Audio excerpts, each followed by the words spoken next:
Hi everyone, and welcome to our second day. We're just going to wait a couple of minutes as people join, and we'll kick off in a few minutes. Thank you.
Hello, everyone. Good afternoon. Good morning. This is Maulid. Hello. Hello, good afternoon. It's so good to be here again. Yeah, it was nice. I missed yesterday quite a bit of it, but today I decided I'll be there on time. Thank you. Thank you.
Okay, so we're going to kick off our meeting now. There might be a few people joining as we start, but let's begin. So thank you, everyone. Welcome back to the launch of the Learning Collaborative on Social Norms.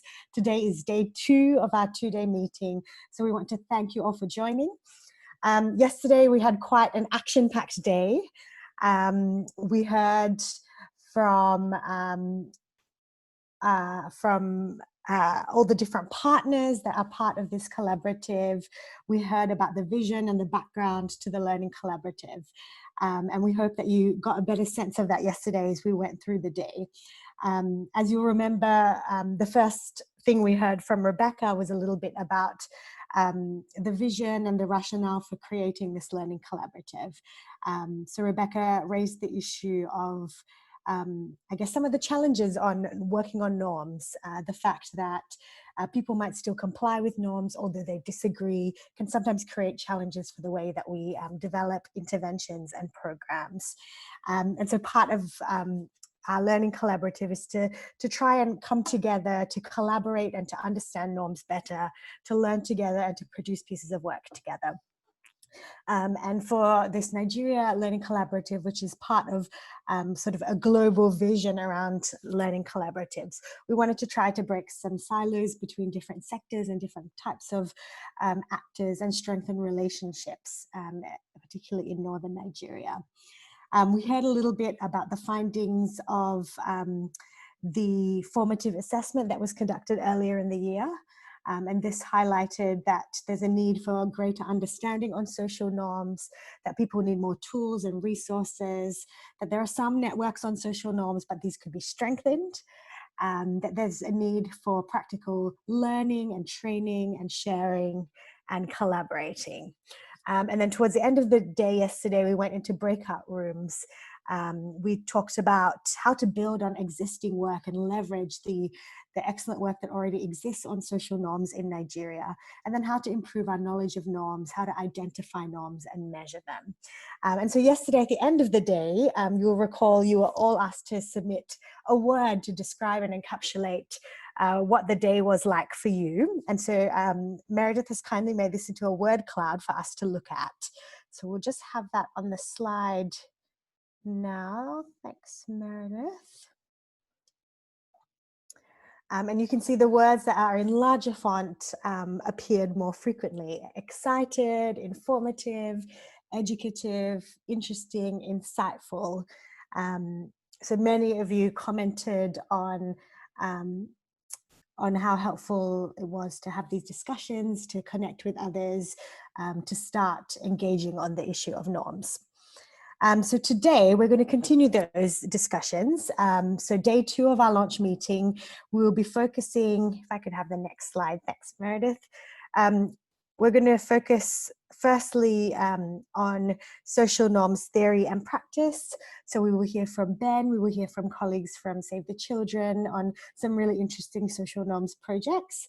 And then we will have a breakout session where we will discuss in smaller groups what we're going to do going forward. We'll help to develop a roadmap for how we can collaborate together and what are the next sort of tangible steps that we can take in our work together. And then we will finish today talking about those next steps, summarizing a little bit and closing, looking forward to what will happen next as the Learning Collaborative is now launched, what's going to happen next. So we've got a really exciting day ahead. I'm now going to pass on to Mikhail, who is going to moderate the first section, which will focus on social norms, theory and practice. Thanks, Mikhail. Thanks, Michelle. So once again, welcome to everyone, and thank you for yesterday. I think yesterday's session was very, as the word written there, insightful and interesting. And we're looking forward to having a more interactive and more interesting session today. So quickly moving on, in the next 30 minutes, we're going to be looking at social norms in theory and practice. For the first 10 minutes, we'll have Ben. Ben will be talking on social norms and how around health-related programming. Ben is from the London School of Hygiene and Tropical Medicine. After he's done, we'll be switching over to Modupe and Rahinatu from Save the Children, and they'll be giving us more of a real experience on ground of implementing some of these social norms interventions to change social norms. After that, we'll open the floor up and we'll have about 10 minutes for comments, questions, and a few members, as much as we can take, to share some experiences.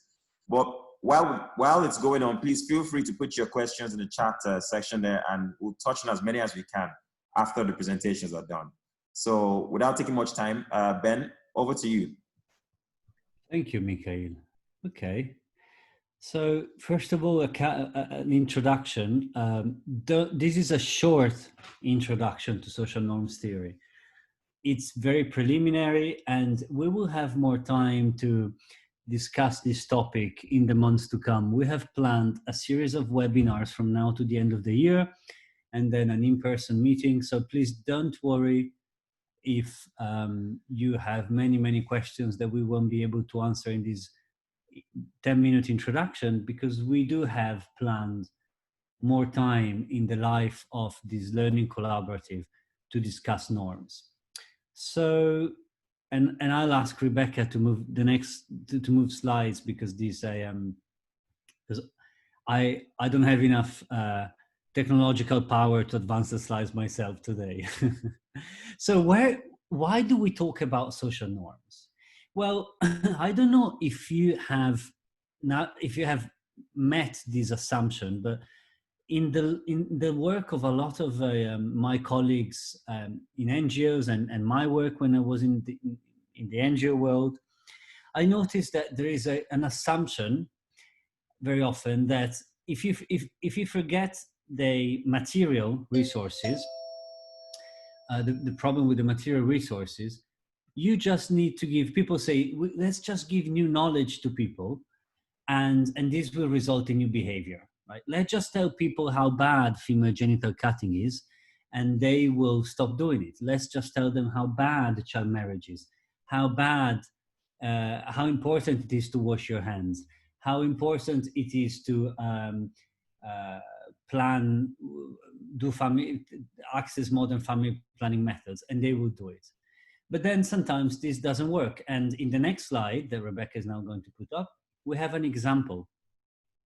So this is from the work of Mao Zedong and others. And what they wanted to do here is that they wanted to increase the use of this new technique for cleaning water. So the technique is very simple. You just put dirty water, unclean water in a plastic bottle. This was done in Bolivia. You put the dirty water in the plastic bottle, and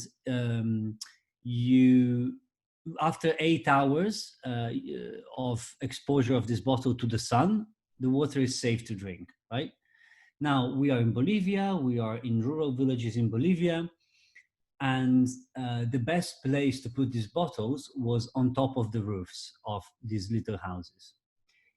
Now, they did this for a year. They found that people had received the message, they have received the new knowledge, but they were not getting the new behavior. And they were very puzzled. Why is it that people know about these methods, but they're not doing it? So this is the sentence below is from their paper. They said, despite this extensive promotional campaign, we put a lot of money, we put a lot of time, and yet people are not doing this. So why were people not doing it? Well, turns out that people were worried that if they put the water on top of the roof, they will be looked at as being the ones that couldn't afford to buy water from the shop. And they didn't want to be seen as so poor, they didn't want to be stigmatized as being so poor that they couldn't afford this water. So what does this tell us? Well, this tells us that there were social norms against putting the water on top of the roof. What does that even mean? So next slide. So what are social norms? And that's the first thing that we'll tackle today. Next slide. There are many theories of social norms out there, and the literature is contrasting, and you see reference to social norms in written documents in Aristotle already, like 3,000 years ago. But everyone has an experience of social norms.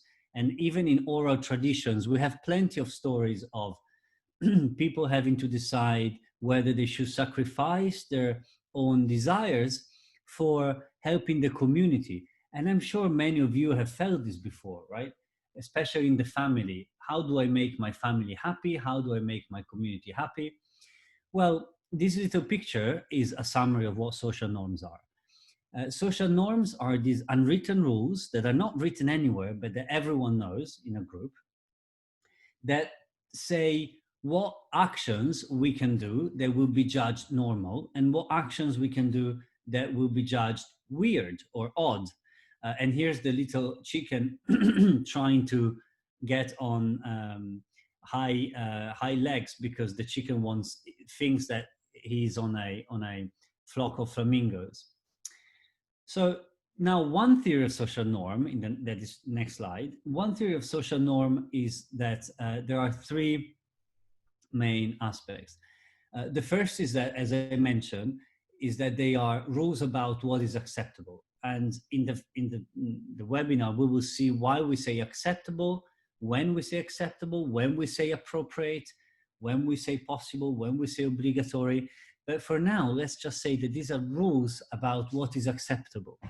The second point is that not all norms apply everywhere. If you've been to the United States in your life, you know that there is an extremely strong norm that you're supposed to tip at the end of a lunch at the restaurant.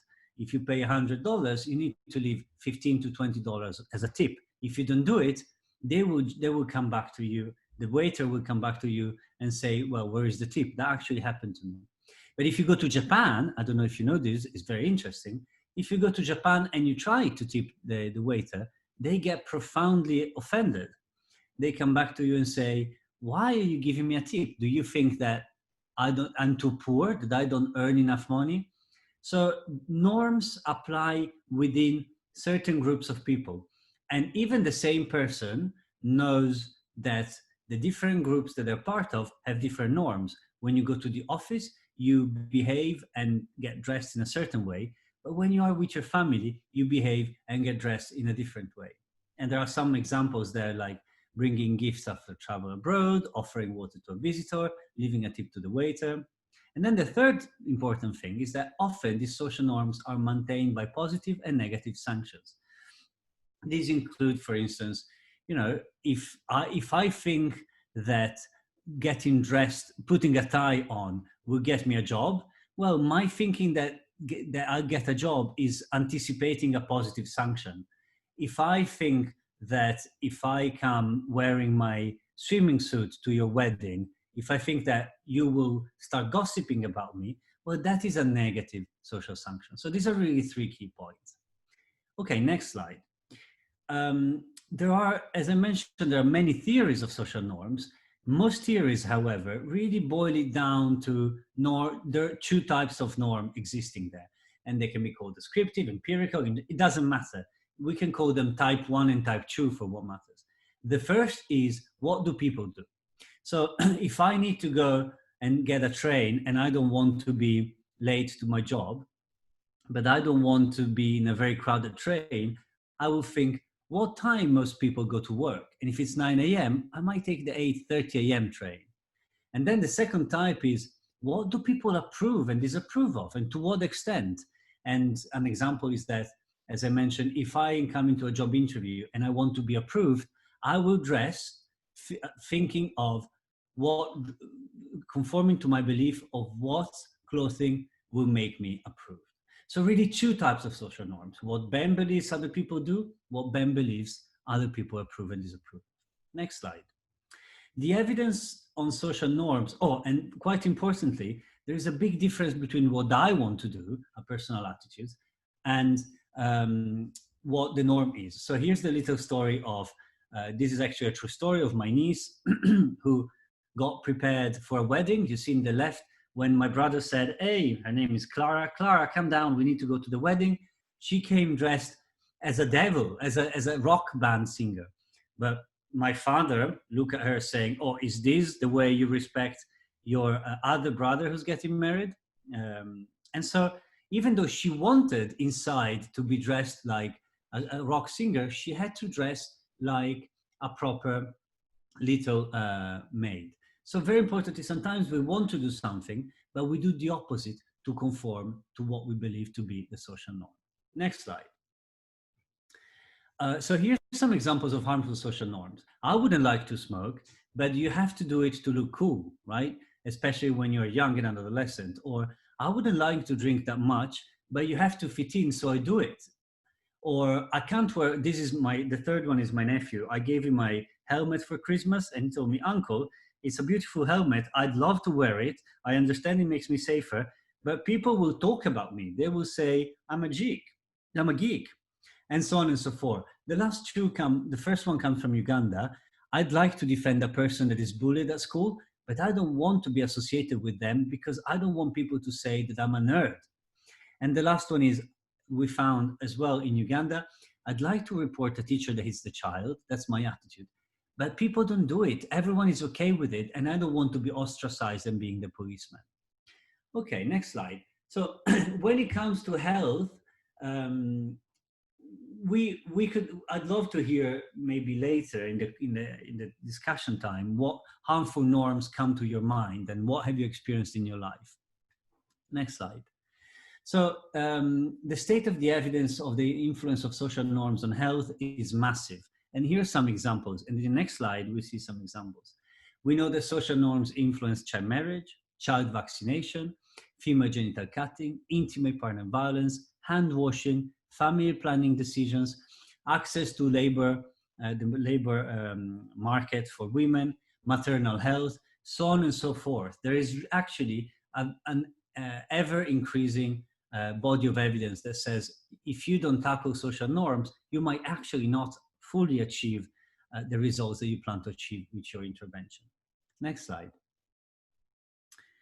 So before we stop this very short and preliminary introduction, here's three final key points. The first one, in the next slide, is that some norms apply within a very specific group. For instance, in my family, we might have the norm that Christmas gifts are not opened until the morning of the 25th.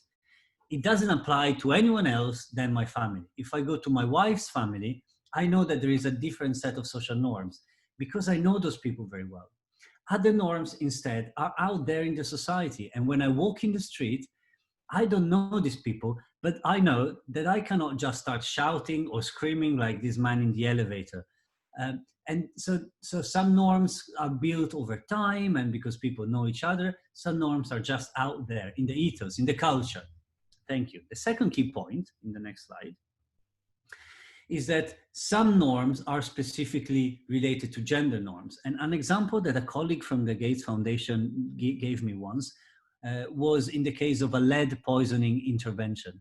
So they were painting all the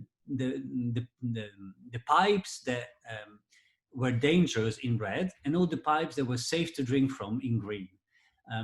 So one day this colleague goes to the village chief and asks him, do you know what lead poisoning is? And the village chief says, yes, I know, absolutely. Do you know what it causes? Yes, we can die from it. So he's very happy, my colleague. But before leaving, he says, wait a second, I have one last question for you. Where do you get your water from? And the village chief, sure enough, says, from this pipe. And the pipe is red. And then my colleague says, but why? You know very well that you can kill yourself and your family. Why do you take water from this pipe? And he says, because it's women who get the water, and the closest green pipe is in my neighbor's home. I don't want people to think I don't want people to think that I would allow a woman to go alone in my neighbor's house. They would think that she's going there for other reasons. So some norms are specifically contributing to the sense of identity and meaning of being a man and a woman in a community, and we call those norms gender norms. And then the third point, in the next slide, is that sometimes power holders also have a role to play in maintaining gender norms. And some of these norms are very difficult to understand, and the meaning of power is very difficult. I put this picture of adolescents, of children paying respect to the elders from this website, and it's on Yoruba parents, because I actually think it's a norm that is easy to be mistaken. We tend to think that, oh, children shouldn't respect the parents so much in the global north. When you go to the United States, people say, oh, these children who respect their parents and elders become sometimes a problem because then the parents marry them off. Yet at the same time, that does create an imbalance of power, but sometimes that imbalance of power can actually be beneficial, because if a child is a 6-year-old, they might not know what is good for them. So next slide. And this is the final point.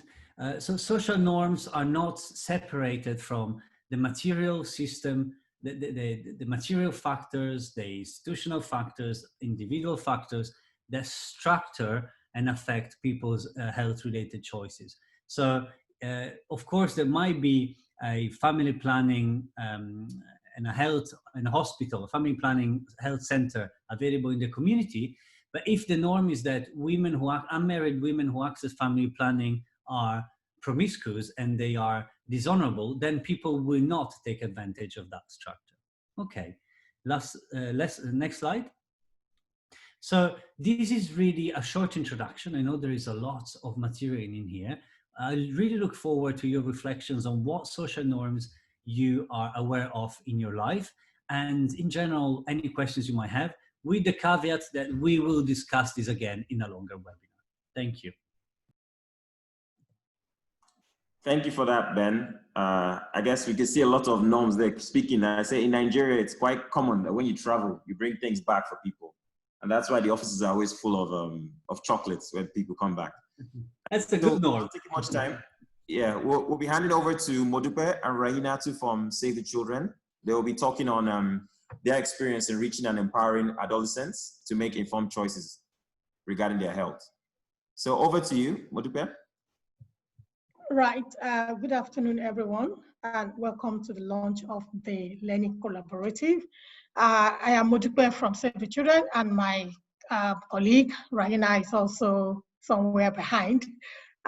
So we'll quickly share with you our experience of a social norms exploration of our adolescent sexual reproductive health projects that is currently running in Katsina, Zamfara, and Gombe states.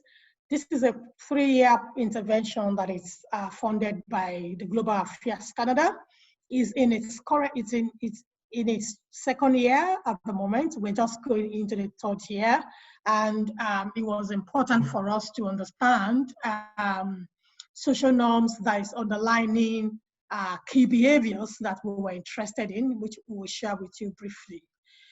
So this project is focusing largely on adolescents, 10 to 19-year-old, married and unmarried boys and girls in the 3 states that I have mentioned earlier.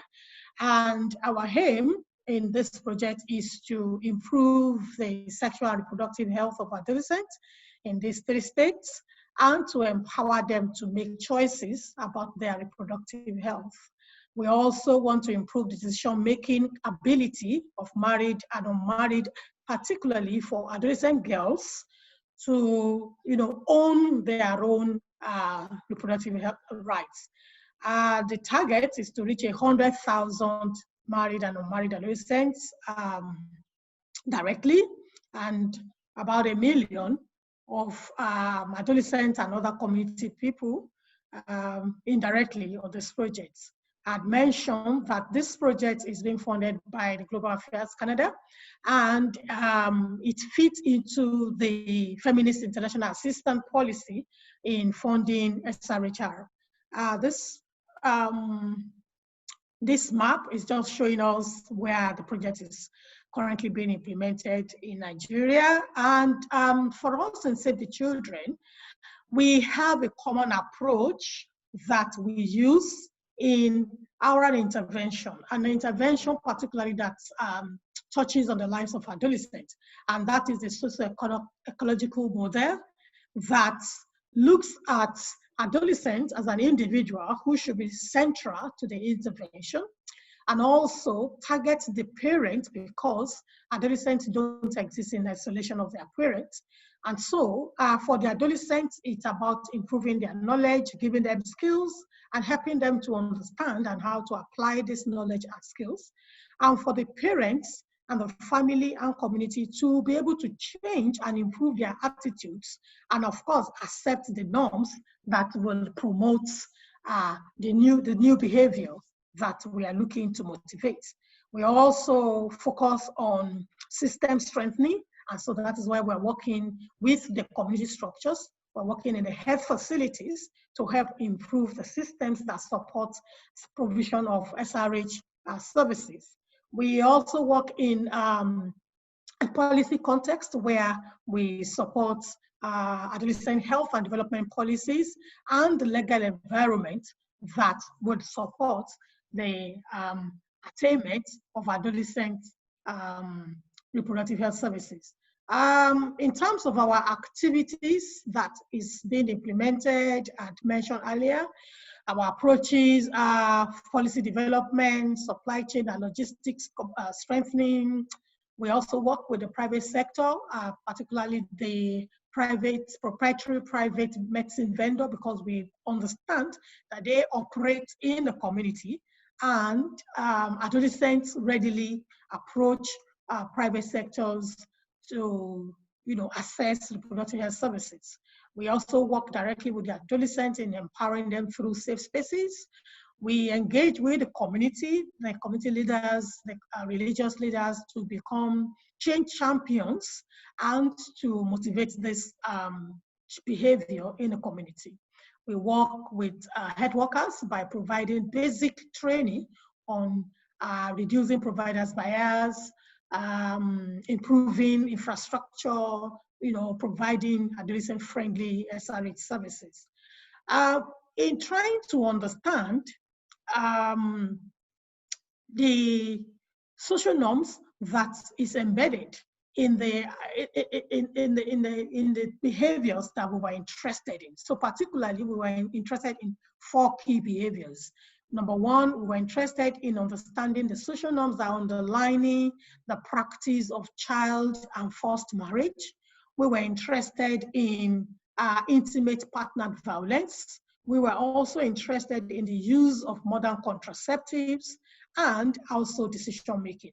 If you look at our earlier aim in improving adolescent choices in assessing their reproductive health and helping them to develop their capacity for decision making, you'll understand that this behavior should be prioritized, because these are behaviors that helps to understand why the communities practice early child and forced marriage, why there is intimate partners violence, why many of our married adolescents in particular are not using modern contraceptive, and of course, why do we have a skewed household decision making. So in trying to understand that, we adopted the SNA tool from Align project from the University of Georgetown. And we went through a series of processes to be able to getting the exploration done and getting our findings. We use the planning process, the exploration process that Align supported us with, which requires that we'll plan and prepare our objectives, understand the behaviors that we want to explore, formulate our questions, define our scope and our methodology. And so we did all of that. And then we went into the field to collect the data. We decided to build the capacity of the team across the 3 states to be able to collect the data. And that requires a series of training in our methodology training, and of course, on-site support for the enumerators to ensure that quality data is collected. And for an SNE data, the analysis happens every day. So for instance, when enumerators collect the data, so in the evening of that particular day, the analysis happens, because we need to understand what has happened and then know what to improve by the following day. So our objective basically was to be able to identify the reference groups for the behavior that I mentioned earlier. We also want to identify the norms that exist underlying those behaviors that we have identified. And we want to be able to use this finding to inform a strategic behavior change. I told you we did this when we were just in the 2nd year of this project, because we wanted to see what form of adaptation we could bring into our intervention. We want to be able to improve our gender strategy. We want to be able to improve our strategic behavior and communication strategy. And so that was what actually informed the decision to do the study. There are several tools that is used for social norms exploration, but we used 3 main tools, which are My Social Network. My Social Network helps us to gather information from multiple people in a group about who is an influencer of a particular behavior for an adolescent. So we used each of the behavior of interest to determine who these social networks of adolescents are. So we were able to get that in profiling the social networks, and we were able to rank and map who the influencers of those behaviors are and the level of influence that they have on adolescents. So that was how we were able to determine who the key influencers that we were going to consult with came about. We also used the Viet. We developed our own stories that is relevant, that is culturally acceptable to the context where we were conducting this study. And during the pilot, we also needed to refine, to become more acceptable. So we developed HARA vignettes that was used for the focus group discussion. We also used the 5 whys. The 5 whys it's more like a deeper dive into an expression. So when we asked, why did this happen? We were going to ask, to understand it deeper and to get to the root of the cause for us to understand what exactly is responsible and why do people behave like this? Why is this a norm in the community? In the 3 states, this is our study population. We explored the data with unmarried very young adolescent, 10 to 14-year-old, married very young adolescent. I can assure you there are a lot of married adolescents there. This was a purposive sampling because they are a rare case of adolescents in the communities. Then we worked with older adolescents, married and unmarried, male and female. We worked with the husbands and partners of the married adolescent. And in this instance, there is no age limit. We recognize that there are older husbands, so we brought all of them on board. And we also collected data from the reference group. In total, we conducted our research in 18 communities across the 3 states, Gombe, Katsina, and Zamfara. We had a total of 36 focus group discussions, while we had 225 participants altogether. 188 of them were adolescent 10 to 19-year-old. 69 of them were adults who are the reference groups. And then across all these 55 persons, we had 135 males and 120 females. Our finding revealed that, so in our finding on practice of child early and forced marriage, we also ranked the findings because we wanted to be sure that we're not just knowing what the issues are. We also want to know how predominant the norm is being practiced. So if you look at our findings there, we found out that girls, the norms that were prominent. We can have about 1.5 minutes to wrap up. All right. So the norms that are prominent here are girls are not expected to get pregnant outside of wedlock. So we find out that the most important norm for practice of early forced marriage is about purity, is about chastity of the girl. In terms of norms of influencing intimate partner violence, 4 key norms stood out as priority, and they are the fact that husbands are expected to be the breadwinner, which is also a general norm across many cultures. Wives are also expected to be submissive to their husbands and particularly to the mother-in-laws. Wives are not expected to speak out about intimate partner violence, and of course, wives are expected to satisfy their husband sexually.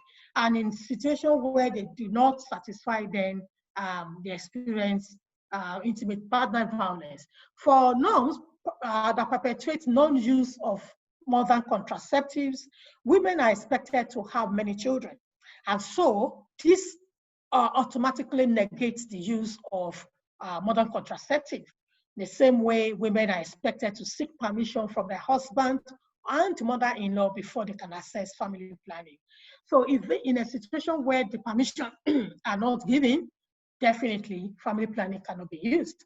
In also decision making, because we realize that also decisions are skewed in many of these contexts. The norms that perpetuate skewed household decision making are that parents are expected to arrange marriage for their daughters without the consent of the daughters, and so the daughters don't have an opportunity to choose who they would like to marry or when they want to marry. Men are expected to be the sole and the final decision makers, and of course also because in most cases the husbands are a lot older than the female. So taking decision is seen as a protective factor for the young wife. Men are also not expected to show emotion. In most of these instances, allowing the women to be part of decision is seen as showing an emotion by the man. We also did some deeper dive as against the general belief, a general norm that religion is play an important factor. In this context, and from our finding, religion did not play an important factor. And we realized that the key influencers and power holders of early child marriage are actually the grandmothers, because that was their own experience growing up, and that was the experience of their own daughter. So they don't see a reason why their granddaughter shouldn't be given out in marriage. So behind the scene, it is the grandmother that are the key influencers of early child marriage. We also see an interrelationship among the key behaviors. We realize that early child marriage is also influence IPV, influence intimate partner violence, and of course result into a skewed decision making. Because when the wife is extremely younger than the husband, there is a possibility that their views will be different because of the intergenerational difference and the tendency for the husband to take the sole decision in the family. And of course, where there is poor communication because of the generational gap, obviously decision making will be skewed. The culture of silence was also came out as an important factor, especially when a wife is in an abusive relationship, because she has to be submissive, she can't speak out, she can't speak about issues affecting her.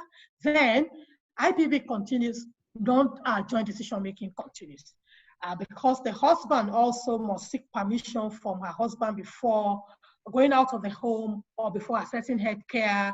And in a situation where this permission are not sought, it results to intimate partner violence. And I mentioned earlier that grandmothers and mothers are the key influencers and the power holders when it comes to decisions about early child marriage. I will hang it up here and await questions if you have any. Thank you. And that's the picture of myself and my colleague Rahinatu, who is the gender advisor on this project. Thank you. Thank you so much for that, Modipe. And thank you, Rahinatu. So I see that you've been addressing most of the comments that came out in the chat section. I think that's a great way to handle the time. Because of we're short in time, we'll be open to taking just 2 questions. So you could show a hand raise or perhaps a chat in the chat option. Let's hear any questions you have for Modipe or also for Ben. And of course, Ben asked a question in his slide. What harmful norms come to your mind from your experience? It would be nice to hear from your experience, any norms that come to mind. So please feel free to raise your hands. I'll be looking out for hands and of course in the comment section too.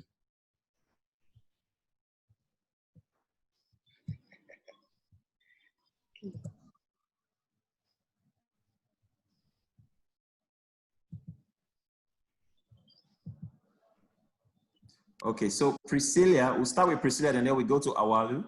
So Priscilla, please, when you're ready, you can unmute yourself.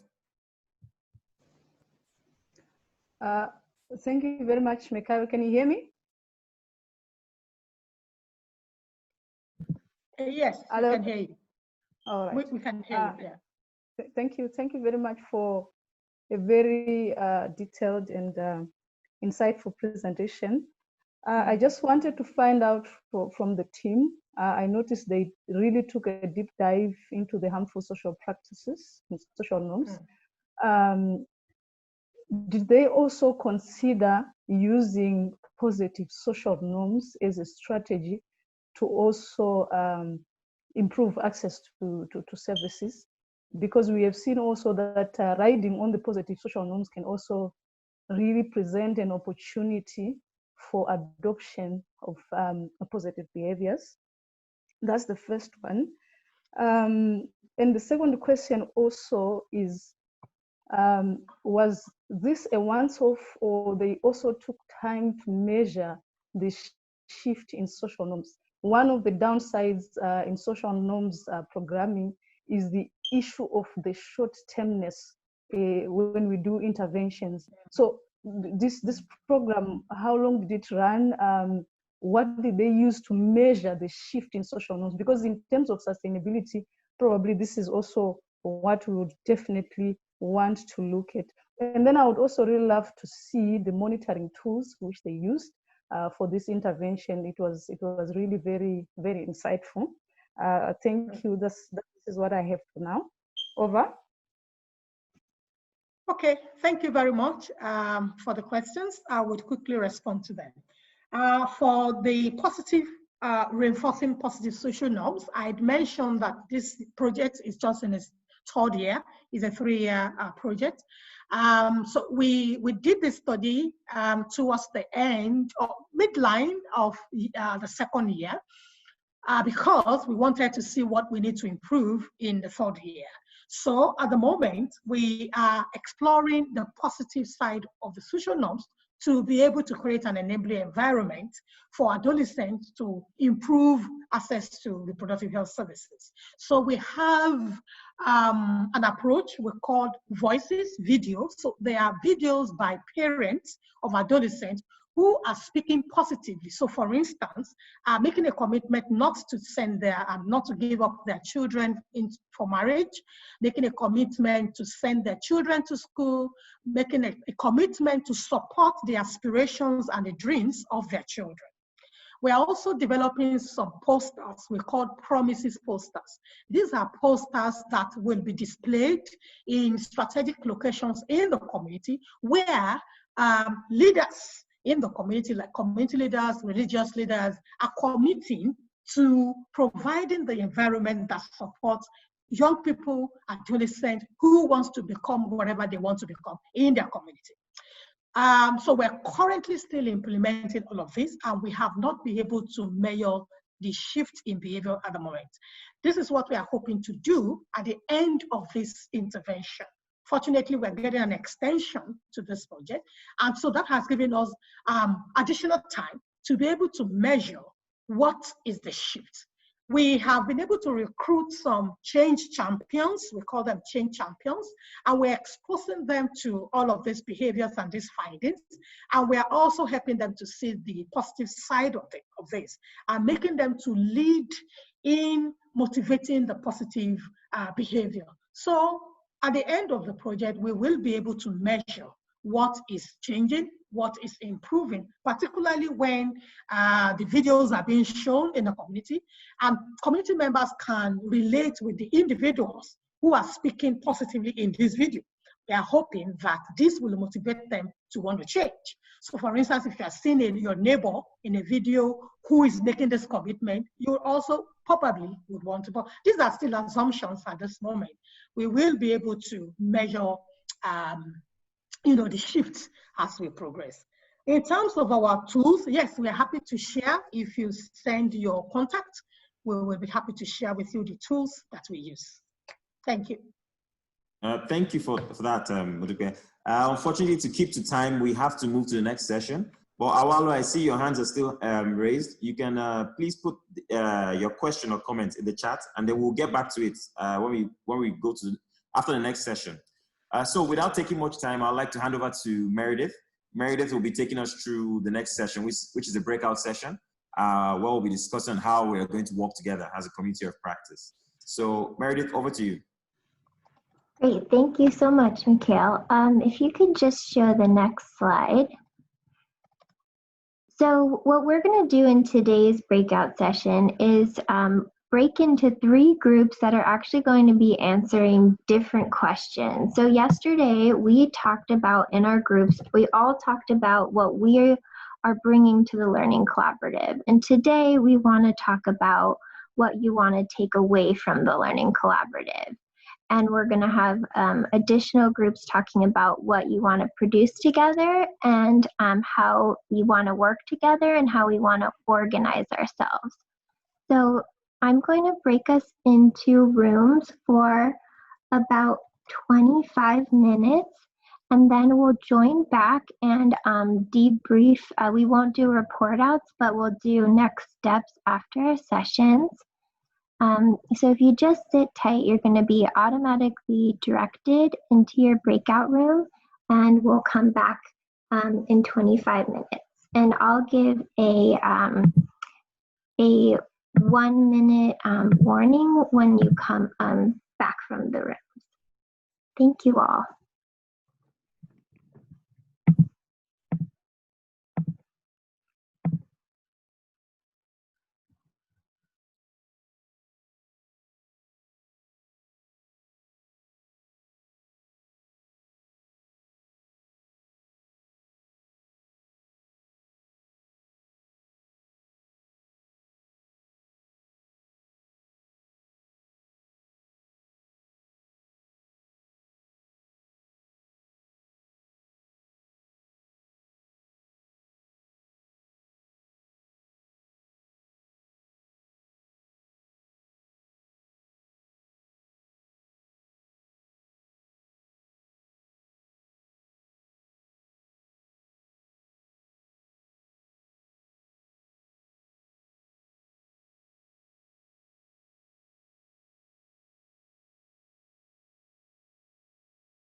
Great. Okay. Well, welcome everyone.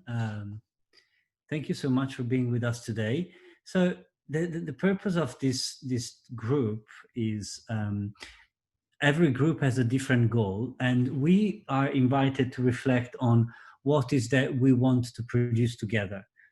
Questions that can inspire us include: what resources do you think are needed to advance social norms work in Nigeria, like a training manual or a or rather a policy brief or a series of peer-reviewed paper analyzing existing data, and what toolkits, existing documents that you know of, what would you like to create together? So maybe, as I mentioned, a report for NGOs, a report for policymakers, or a community facilitation curriculum.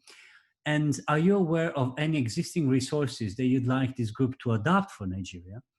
And if you were to pick 1, 2, or maximum 3 of the documents that you have in mind, which would be the priorities for the group? So since this is a small group, I suggest we just speak. I will moderate our conversation together with Mikhail, and Meredith will take notes for us. We're not going to present it in the plenary, so we don't need a rapporteur today. So yeah, please, everyone, maybe we can start thinking about what is the #1 resource that you'd like to create together? What's the first thing that comes to mind?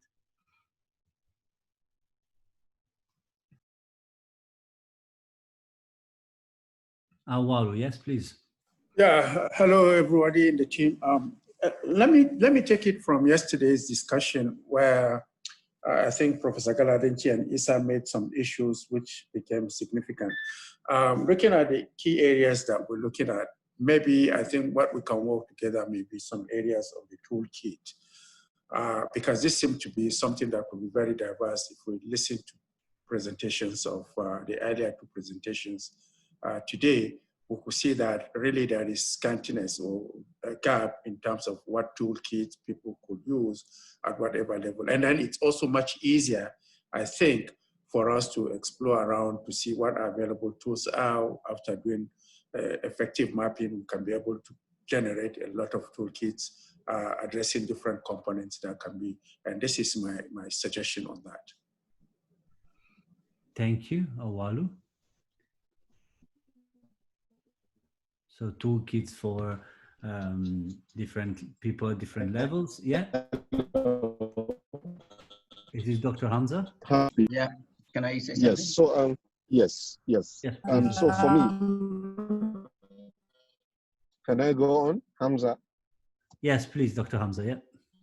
Yes. For me, I would like to know if we have any previous studies, reports, programs that did any sort of work, either in examining social norms or attempting to maybe influence what we do through incorporating that component of our society, of our social life into programming. So like studies, like reports from programs and so on to do with social norms work. I don't know if there are any, but if they are, then it will help us probably see what challenges were faced, how those challenges were overcome, and so on. You mean specifically in Nigeria, right? Yes, for me, of course, specifically in Nigeria. Mm-hmm. Yeah. Thank you, Dr. Hamza. Hadiza, yes, please. Hadiza and then Maulid. Yeah, actually, I wanted to say virtually what the last speaker said. I think we should do more or less like a literature search, really look into the literature and find out what studies and research has been done on social norms affecting, health care, whether maternal, newborn child health, reproductive health, adolescent child health, nutrition, wash, and so on. Whatever aspect of health we want to focus in, we look at the literature and see how much has been done. either in terms of negative social norms or positive social norms, because as we have said, I think both of them are important. Thank you very much, Hadiza. So literature search on social norms affecting RMNSH and WASH.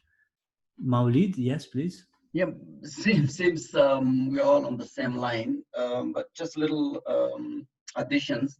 I think I would also think maybe establishing a thematic grouping of what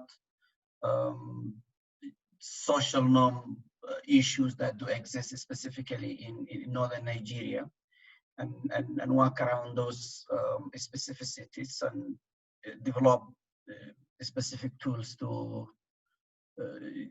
program around those social norms. Because you have a lot of the issues on health, but you also have a lot of the issues on education, and then you have a lot of the issues on child protection and what have you.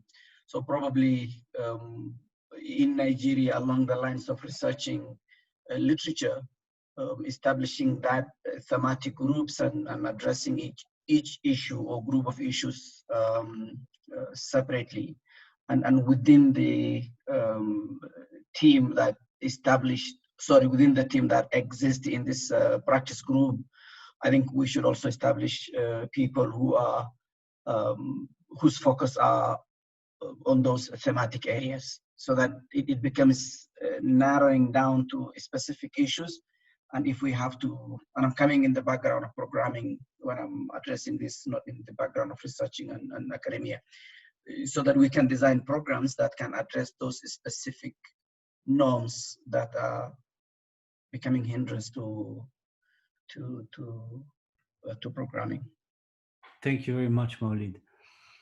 As the others reflect and intervene, I'd like also to think about, I'd like for the group to think about specific resources that you'd like to have, right? So far we have a literature review, we have toolkits for people at different levels, and specific tools and programs developed by a thematic group. Can you think of any resource guidance documents that you'd like to produce together, or that you'd like to adapt to the Nigerian context?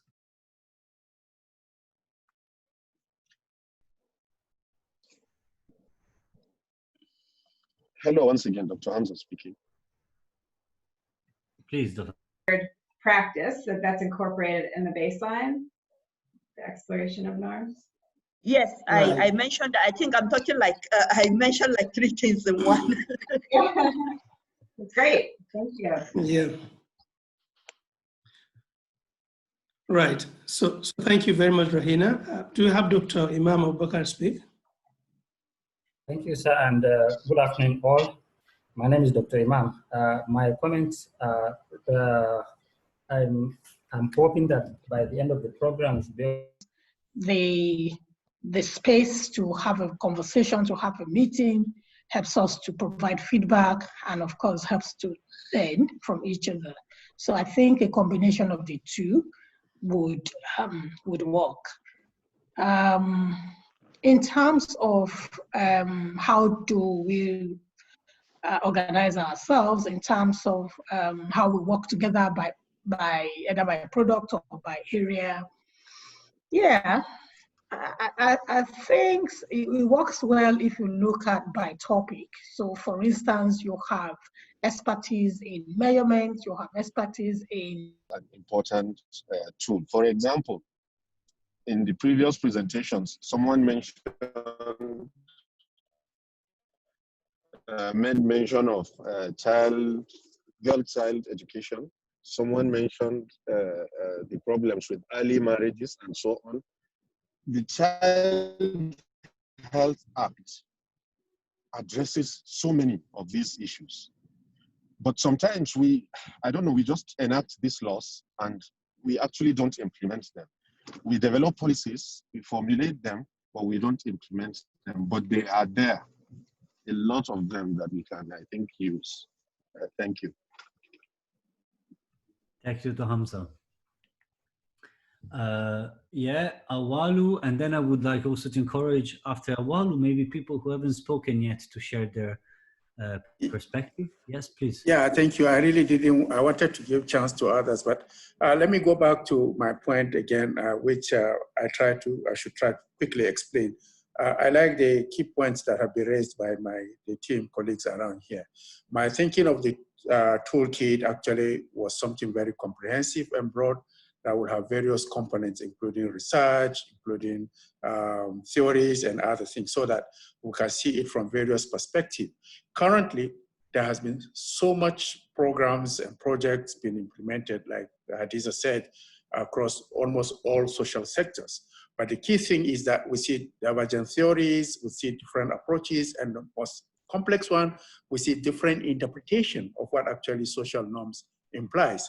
While the presentation was being made at the definition, I almost raised a question to say, are we talking about folkways or are we talking about social norms? And at what point do we differentiate that? And when Save the Children made their presentation, I saw huge confusion in terms of definition of actually what was the social norm they were addressing, because it somehow it became more complicated towards the end. So my understanding is that probably if we start looking at that, we can develop a thematic component of the toolkit in which some key components of the research will come in, key component of theories will come in, and so on and so forth. So this is the way I was thinking. And I think maybe we can explore all these ideas together, because there are existing, like Dr. Hamza said, so much already on ground that simply needs to be harvested and then put in perspective. Thank you. Thank you very much, Awalu. And I think it's a very, very good point. The need for conceptual clarity is very there. I don't know if... Hello? Yes, please. Yeah. Good afternoon, all. Maybe mine actually is, having listened to all these things, I don't know whether as a group, apart from the literature review and then sourcing the documents, if we have enough, whether we can still go ahead to do some surveys or studies to see if these documents are available. Like Dr. Hamza said, if we have all these policies and laws, why the non-implementation? Could it be that there are some other factors maybe responsible for the non-implementation? Could it be, for example, that maybe while developing, for example, it wasn't like the bottom-top approach. It's possible maybe legislators sit down and enact most of these things, maybe without carrying some of these stakeholders like religious leaders and some community leaders. And maybe that is why we're having problem towards implementation. Maybe these are some of the things also that we need to factor to see whether we can do studies related to that. Why is it not being implemented? I think these are all. If we don't have adequate materials or documents that we can lay our hands on, is it possible for us to, on our own, conduct these studies and then come up with these documents that we can actually, that can help in making the most of these decisions? Thank you. Thank you very much. Any other comments? We can also think about... Please, yes.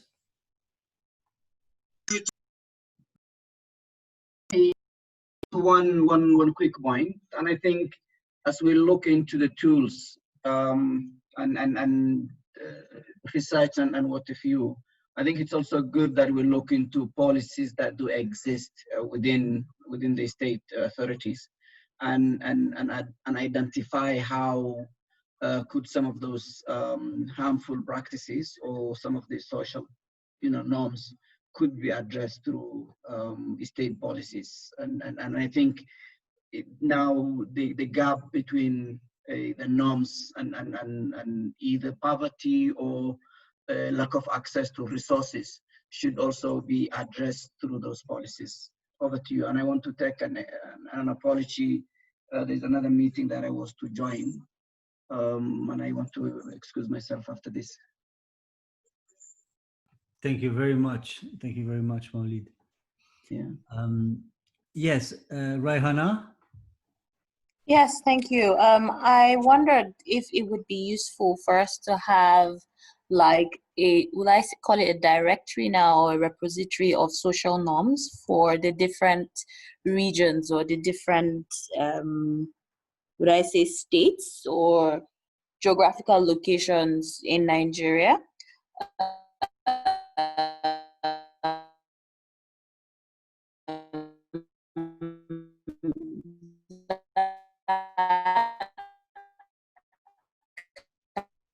Hannah, I think we might be having a little bit of problems hearing you. You're breaking up.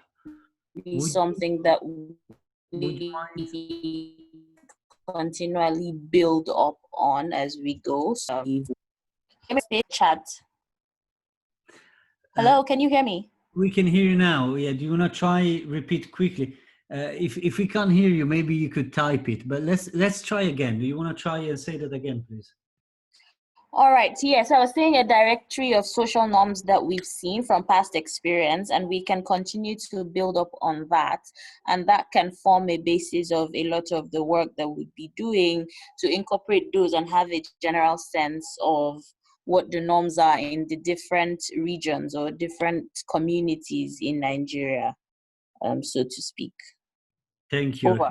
That's a great idea, right, Hannah? I totally agree. Okay, so we have a few documents. Any other idea? Maybe if we could throw another couple of ideas, and then maybe in the last 5 minutes we can prioritize these ideas. I wonder if Hadiza or Nuria or Beatrice, Tom, anyone else really has got ideas? This is Hadiza.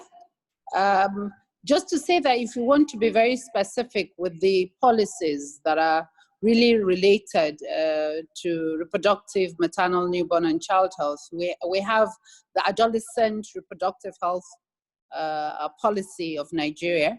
We have the MPDSR policy and guidelines. We have, the guidelines related to provision of maternal, newborn, and child health in Nigeria. So there are quite a number, as stated, above, of policies and guidelines, and all these social norms are actually embedded in them, and we have policies directing us exactly what to do. As we rightly said, the problem is implementation of the guidelines. So we can really have a directory of all the guidelines and the policies. Thank you. I agree. Thank you, Hadiza. Any other comments on this point? Yes? Please. Oh, maybe that was just my voice. So if there are no other comments, so we have, I think we have a literature review. We have... I'm sorry, can I add to something?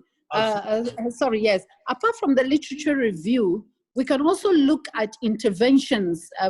As we mentioned, there are thousands of interventions that have taken place in Nigeria regarding addressing social norms and maternal, child health, newborn, just as we have had from Save the Child. So there's so many other interventions that have done.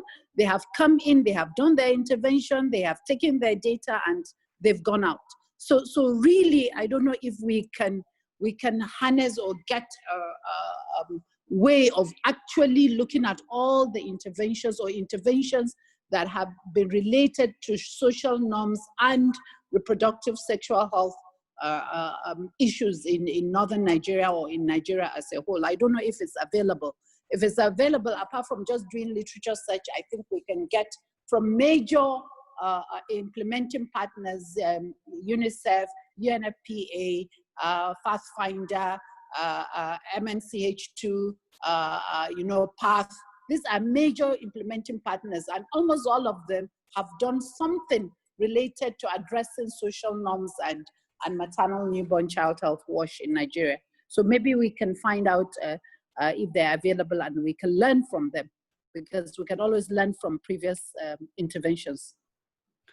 Absolutely, that's a good point. Not just review of academic literature, but also learning from what works. Okay, so if I were to summarize, we have the lit review, we have the interventions, assessment, we have the toolkits, we have the directory of social norms. So among these ideas, which one would, if you were to pick one of the ideas that Meredith has written on the document, which one would be your number one choice for each of you? For me as an academician, of course, I'll go for literature review because that's what I'm used to and I know how to do well. Thank you, Lisa. What about the others? Sorry, Mikhail is taking notes, actually, not Meredith. Thank you, Mikhail. Hello. Yes? Yes, this is Beatrice. Sorry, I wasn't here yesterday, so I was just listening today. I'm glad to be here. I think that the last but one speaker talked about interventions. And that is telling us that we probably in the past know what the norms are. But I would want to suggest that it's maybe a place to start would be to know what are the norms that we're talking about, the social norms that we are talking about. So a database, like someone had suggested, would help us. And then what has been done in the past to address these social norms? Because I know that things have been done in one or two areas. For instance, in the area of female genital mutilation that I am a bit familiar with, I know that things happened in the past years. So we need to assess the situation, find out where we are to enable us know where we want to go. All the suggestions that have come up are very useful. But for us to be able to develop toolkits and the rest of them, briefs, advocacy briefs, and information briefs, we need to know what we are addressing. So that's my own contribution. So we want to start, yes, the academicians can help us do the literature reviews for what has been published, but not everything was published. The policies, like someone said, we should reach out to the various agencies that have done work in these areas, would also help us to come up with what can guide us to know exactly what we want to produce. And of course, we don't have to forget that we need to reach out to the locals, so to speak, in quote, religious leaders and traditional rulers who are the custodians of those norms. Well, that will come when we begin to intervene or to suggest intervention. That's my contribution. Over. Thank you very much, Beatrice. So I think we're now at the end of our time together, and you will be teleported in the main room in about approximately 10 seconds. So thank you everyone for joining this group work. It was a great pleasure, and I think we're coming back with a lot of ideas. Thank you. Thank you.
Hi, everyone.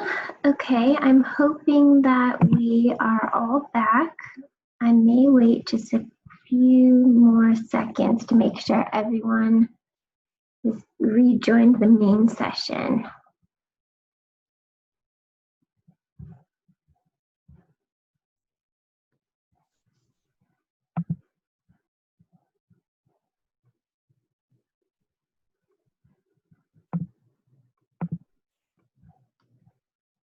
Okay. All right, so thank you everyone. We hope that you enjoyed your time in your breakout sessions. So as I mentioned before we broke out, every group was answering a different question. And so understanding that you all didn't get to address the questions from the other groups, as next steps, next slide.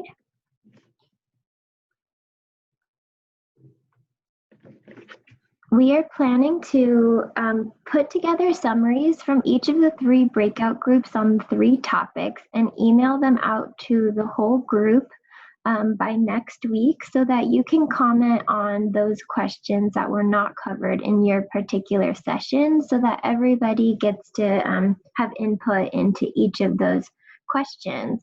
And then once we get feedback from you, we are going to put the commented questions into a work plan, and then that will be kind of your roadmap for how we work together. And so we'll share the work plan back with you for feedback once more. And so those are our next steps. With that, I'm going to turn it over to Hasbiala, and she's going to close us out for the day. Okay. Meredith, is there supposed to be a poll? Yep, we'll go to the next slide. Sorry.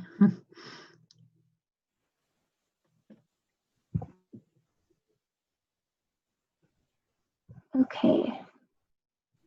I will launch the poll, and Hasbi, you can explain the poll.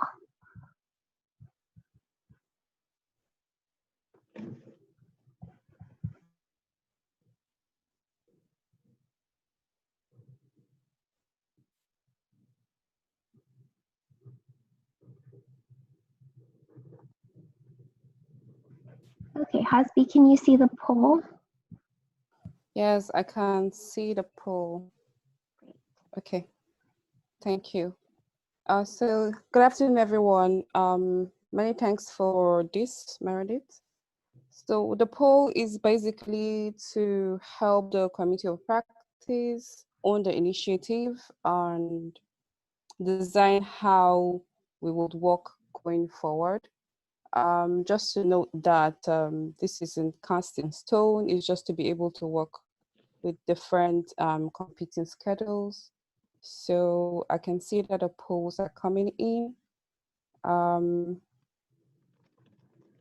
Please, if you have any technical difficulties submitting your poll, you can just reach out to any of the Learning Collaborative team members. I would just note that we're trying you to should submit. Trying to submit and it's not going. Okay, so Yeah, I was just gonna say, as a reminder, you have to scroll down to see the other 2 questions. But if you aren't able to, if you're not able to submit, you can type your preferences into the chat box for the 4 questions. Okay. But is it only 2 questions? Is it only 2? So there's number 4. 1 and number. There's 4 questions. There are 4 questions. So you have to scroll down. Just so I guide you through it. The first question is what will be your preferred mode of virtual convening? And the options are there. Then what would be your preferred frequency of virtual meetings? Should it be bi-weekly, weekly, monthly?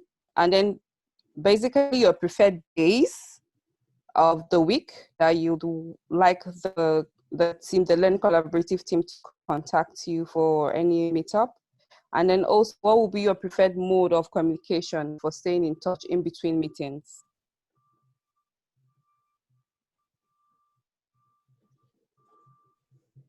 So we're 75% done. Just a few more to go.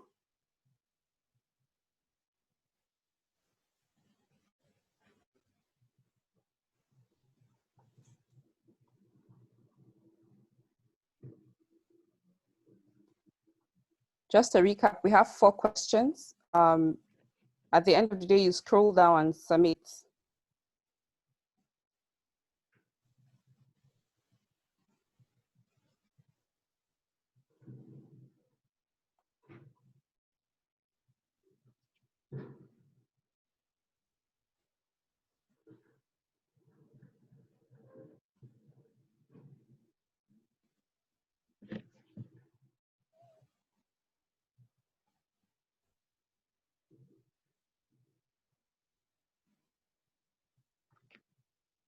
Okay. So the poll has ended.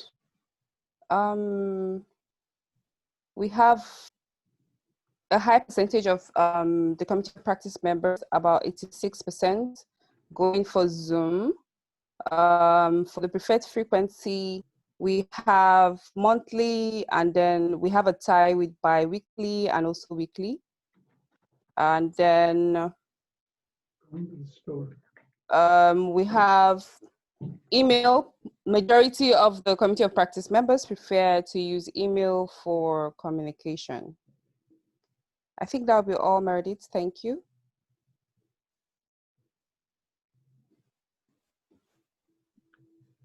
Meeting days, Hasbiallah. What day of the week? Okay, sorry. So for meeting days, Thursday seems to be topping the charts. Sorry, I can't really see. Okay, yeah. Yes, you are right. Thursday, you're right. Yeah, Thursday, yeah. Thursday seems to be topping the chart. The bars in orange, yeah. Yeah. Okay, great. Yeah.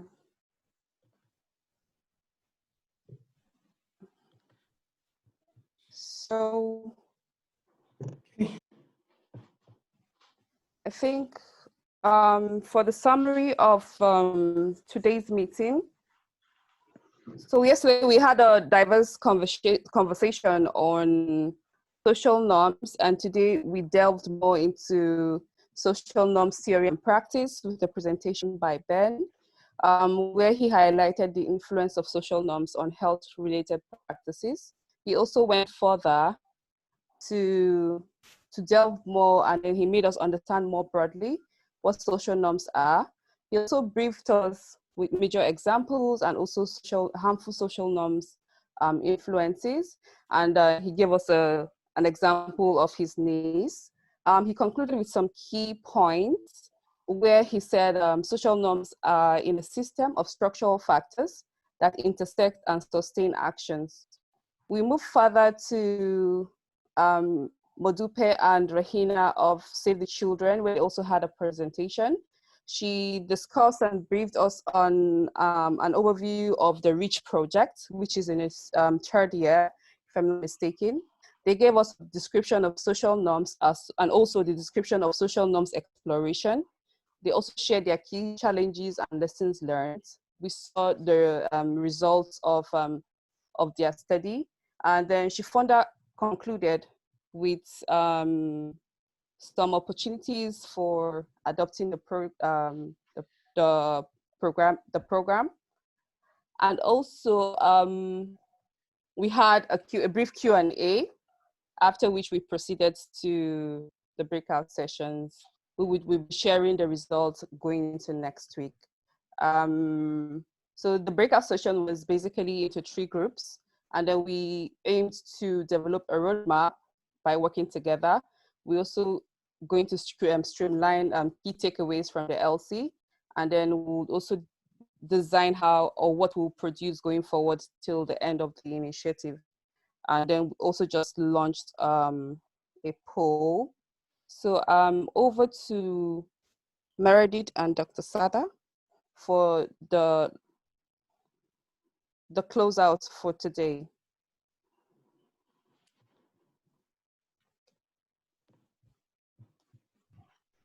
Thank you.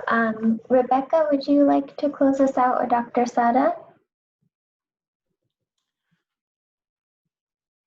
Okay. Rebecca, can I go ahead?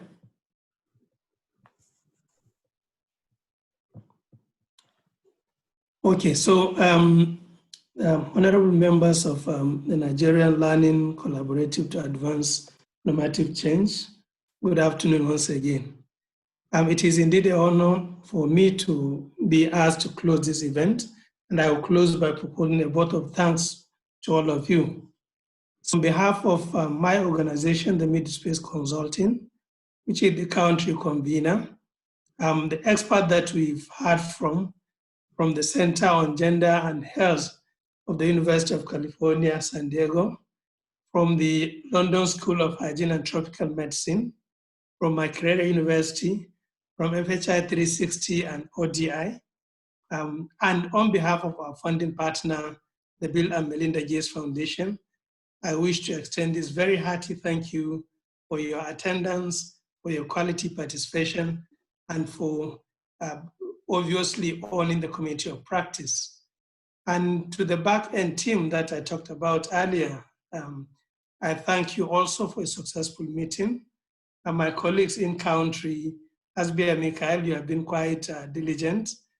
Thank you very much. The experts, thank you for sharing your wisdom freely and for being very patient with us. And for our funding partners, thank you very much for providing the guidance and definitely the resources. I think the last but not the least will be my colleagues from Save the Children. Modife and Rahina, thank you very much. I am sure every one of us will agree that this has been a very interesting 4 hours in 2 days. And I believe it wouldn't have even richer, even if we were, meeting face-to-face. We certainly do hope to meet face-to-face in the near future. But I think for now, we hope to continue this kind of very effective and targeted remote interactions. Thank you very much. And over to you, Meredith. Thank you so much. So what's coming next are, as Ben mentioned, some opportunities to participate in capacity strengthening events. We'll have some webinars coming up monthly. We'll have future meetings to share and document experiences. We'll have opportunities for mentorship and technical assistance. And then we'll have opportunities to create and adapt resources and products, toolkits together to promote best practices. So with that, we will end the meeting. Thank you so much, and we'll be in touch with the notes from today's breakout sessions for you all to comment on so we can make it into your work plan. Thank you all. Have a great evening. Thank you. Thank you. Thank you. Thank you very much. Bye. Thank you. Goodbye. Thank you, everybody. Thank you very much. Bye. Bye, everybody. Thank you. Bye, everybody. Yeah. Thank you.